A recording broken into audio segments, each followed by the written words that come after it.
Ini adalah tikus. Setiap organisma hidup termasuklah tikus terdiri daripada sel. Okey, so ini adalah sel yang terdapat di dalam setiap organisma hidup. Jadilah termasuk tikus, manusia, haiwan, tumbuhan semualah. Okey, so kat sini kita boleh nampak ini adalah sel yang terdiri daripada membran sel, membran plasma yang berada di luar. Kemudian kita ada cytoplasma, kemudian kita ada DNA yang terdapat di dalam nukleus yang membawa maklumat genetik. Kemudian untuk sel kita boleh kelaskan dia kepada dua, iaitu prokariot dan eukariot lah. Okey, so untuk eukariot, biasanya eukariot ni adalah sel-sel yang mempunyai nukleus. Okey, contohnya sel haiwan, sel tumbuhan. Okey, manakala sel prokariot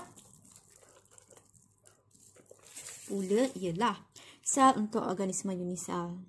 Okey, yang tidak mempunyai nukleus, di mana maklumat genetiknya disimpan di dalam sel. Sebab tak ada nukleus kan. Okey, so contoh sel prokariot ni kita boleh jumpa di dalam bakteria lah, organisma unisel. Okey, so yang penting kat sini saya nak tunjuk apa itu organel. Okey, organel ialah struktur yang paling kecil yang terdapat di dalam sesuatu sel.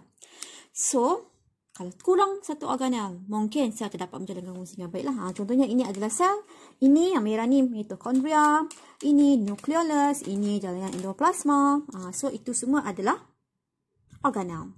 Okey, dan ini adalah DNA yang terdapat di dalam nukleus. Okey, DNA mengandungi kromatin. Kromatin yang DNA tersimpan di dalam kromosom ataupun jalinan kromatin.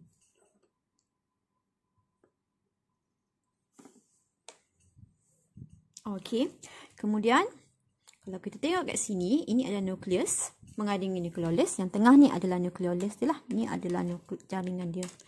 Okey, nukleolus ni akan merembeskan atau menghasilkan ribosom. So yang kuning tu adalah ribosom yang dihasilkan, akan dilepaskan.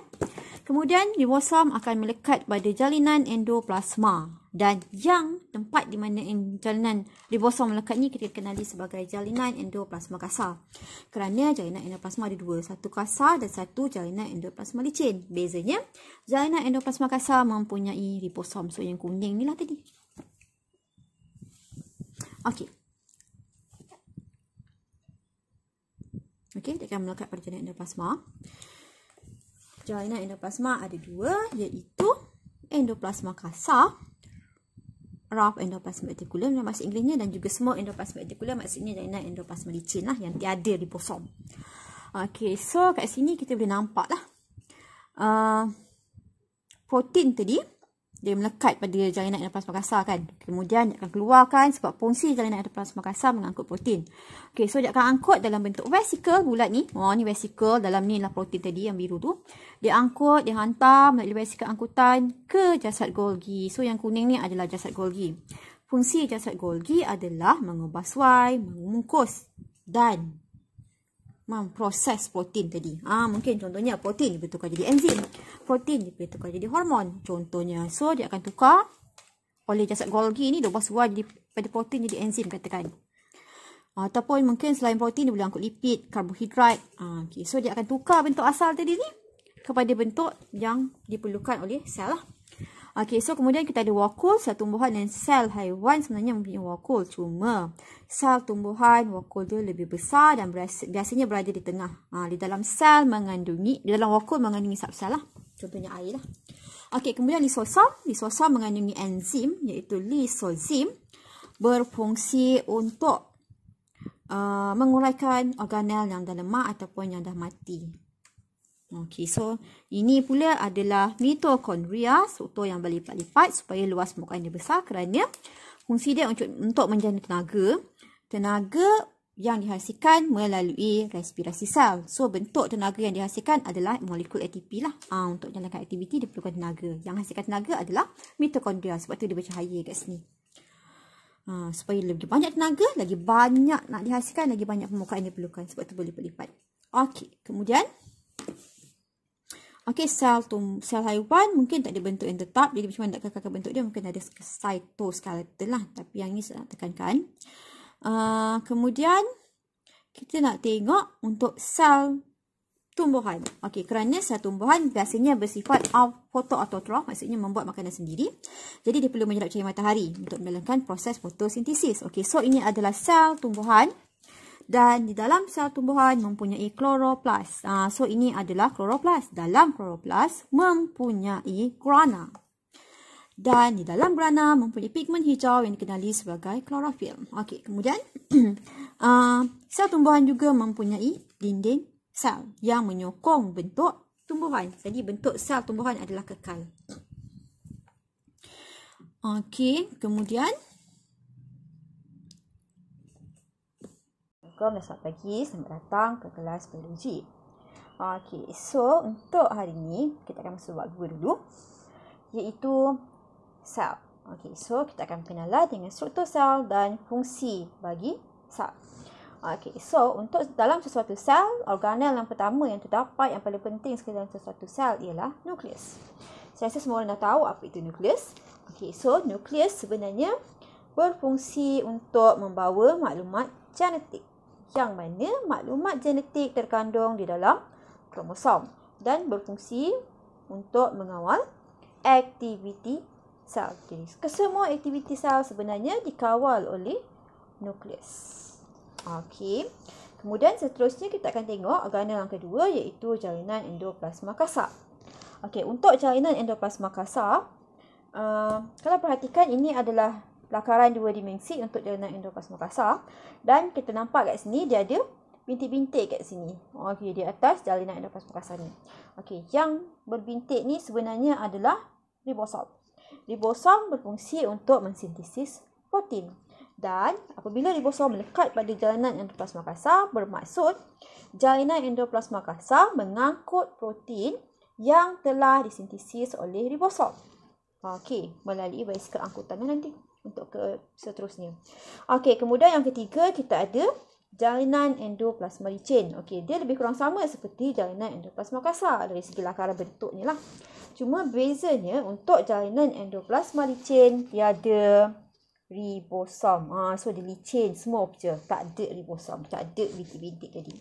Dan berfungsi untuk mensintesis lipid. Okey, kalau tadi protein, yang ini untuk lipid. Okey, dan juga untuk menyah toksin dadah ataupun racun yang mungkin ada termasuk ke dalam sel. Okey, termasuklah kalau makan ubat ke apa ke, itu akan dinyah toksinkan oleh jalinan endoplasma licin. Okey, dan seterusnya yang keempat, jasad Golgi yang berfungsi untuk, ada 4 fungsi utama: mengubah suai, memproses, membungkus dan mengangkut 3 bahan utama, iaitu protein, karbohidrat dan lipid. Okey. Dan juga glycoprotein lah.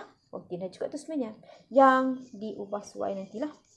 Okey, kemudian kita ada ribosom. Kita dah terangkan tadi mensintesis protein. Okey, seterusnya kita akan tengok yang keenam, mitokondria. Yang ini organel yang paling penting sekali, yang mana berfungsi untuk menjana tenaga. Maksudnya dialah yang akan hasilkan tenaga yang terdapat di dalam sel bagi seseorang melakukan aktiviti sel. Okey, so tenaga yang dihasilkan yang dijana adalah dalam bentuk ATP. Dan kalau kita perhatikan, ini adalah bentuk lakaran 2 dimensi bagi mitokondria, seolah-olah seperti sausage. Maksudnya roti yang panjang, kemudian dia ada permukaan yang berlipat ni, seolah-olah seperti sos yang kita letak di tengah-tengah tu. Kenapa dia berlipat-lipat macam ni? Supaya luas permukaan dia besar, bertambah. So lebih banyaklah tenaga yang dapat dihasilkan oleh mitokondria ini. Okey, selain itu mitokondria juga penting untuk respirasi sel, tapak respirasi sel lah. Okey, kemudian kita ada kloroplas yang terdapat dalam sel tumbuhan. Kloroplas ni, dalam kloroplas mengandungi klorofil. Okey, pigmen hijau yang terdapat dalam kloroplas tu dinamakan sebagai klorofil. Oleh itu, hanya tumbuhan yang mengandungi kloroplas sebab klorofil untuk menyerap tenaga cahaya. Okey, dan tenaga cahaya diperlukan untuk menjalankan proses fotosintesis, dan ini adalah bentuk kloroplas.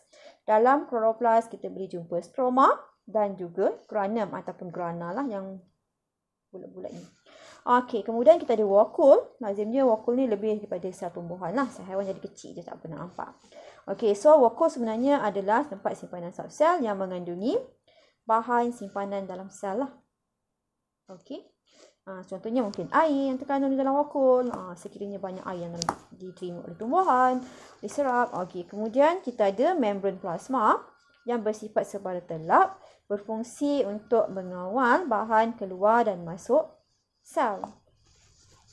Okey, kemudian cytoplasma, bukan organel sebenarnya, ialah medium tindak balas biokimia bagi sesuatu sel. Okey. Dan akhir sekali kita ada lisosom, iaitu di dalam lisosom terdapat enzim yang dinamakan sebagai lisozim.